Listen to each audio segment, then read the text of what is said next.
Hello everybody, this is Federico from Lexicom and welcome to a new English Bite. We hope that you're all doing very well. Today we have 5 tips for you to remember and study by yourself during this time, so heads up, here we go. Tip number 1, do versus make.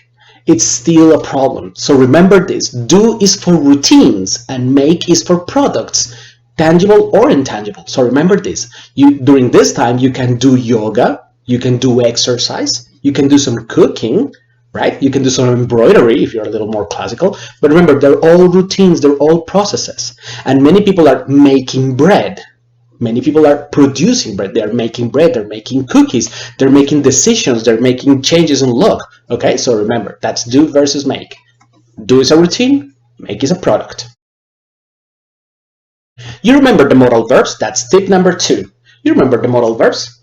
Can, could, will, would, shall, should, may, might.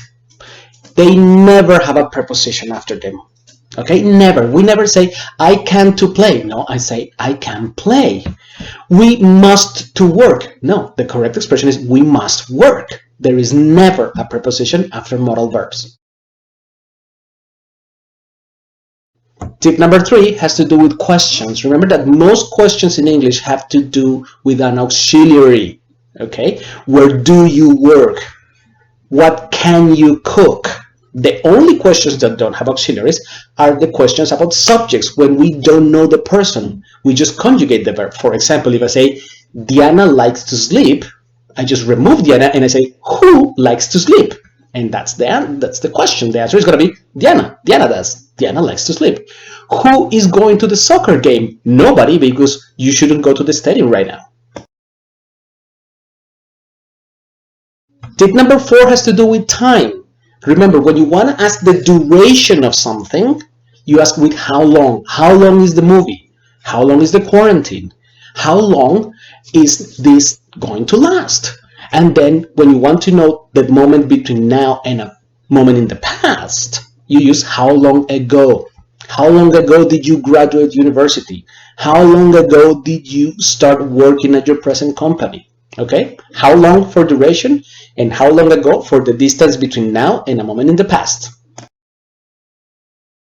And our last and 5th tip of today has to do with simple practice. Remember, if you want to pronounce better English, do more listening. Listening and pronunciation work hand in hand.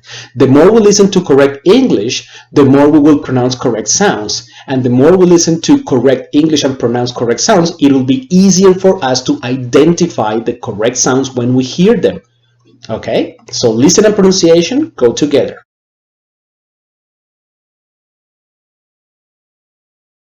There are 5 tips there for you to practice during this time. Why don't you ask us your questions in the comment section? We would love to hear from you. That's our English Bite. Remember, my name is Federico from Lexicom, where English is easier. Stay safe, wash your hands, and keep practicing English.